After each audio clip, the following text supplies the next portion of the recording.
या बातमीचे प्रायोजक आहे झमझम पार्क। सोलापुरात झमझम पार्क आपल्यासाठी घेऊन आले आहे अत्यंत कमी दरात ओपन प्लॉटची सुविधा, तेही महानगरपालिकेच्या हद्दीतील नई जिंदगी परिसरात। मराठा आंदोलक मनोज जरांगे पाटलांवर काल अजय बारसकर महाराज यांनी नेहमी पलटी मारतो आणि गुप्त बैठका घेतल्याचा गंभीर आरोप केला होता। या आरोपानंतर आता मराठा सहकारी संगीता वानखेडे यांनी जरांगे पाटलांवर गंभीर आरोप केला।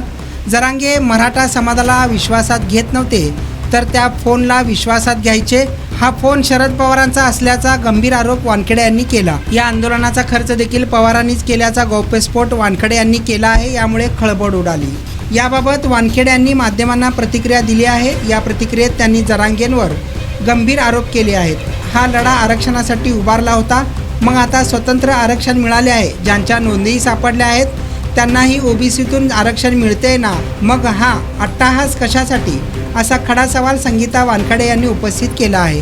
जरांगेच्या आंदोलनामागे शरद पवारच का, असे पत्रकारांनी विचारले असता संगीता वानखेडे म्हणाल्या, जरांगेंनी ज्यावेळेस मराठा आरक्षणाचा लढा उभारला तेव्हा त्यांना सर्वपक्षीय नेते भेटायला गेले होते, मात्र जरांगे यांनी कोणत्याच पक्षाच्या नेत्याबाबत मनापासून प्रतिक्रिया दिली नाही। पण ज्यावेळेस शरद पवार आंदोलनस्थळी गेले त्यावेळेस त्यांच्याबाबत जी आत्मीयता होती, जे प्रेम उफाळून येत होते, ते उभ्या महाराष्ट्राने पाहिले असल्याचे वानखेडे यांनी सांगितले आहे। त्यामुळेच या आंदोलनामागे शरद पवार असल्याचा आरोप संगीता वानखेडे यांनी केला आहे। जमीन में निवेश करो, जमीनदार बनो।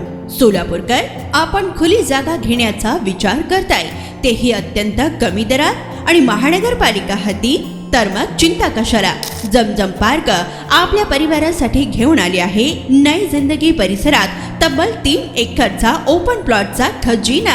प्रशस्त रस्ते, अंतर्गत ड्रेनेज लाईन, स्ट्रीट लाईट, शाळा कॉलेजेस हे जवळ, 24 तास रहदारीचा परिसर, तसेच 80 फूट व 200 फूट रोड लगत विमानतळ जवळच असणारा हा भव्य प्रकल्प। आता मी नावाचा मालक नाही तर जमिनीचा मालकही होणार, तेही झमझम पार्क सोबत। बुकिंग सुरू।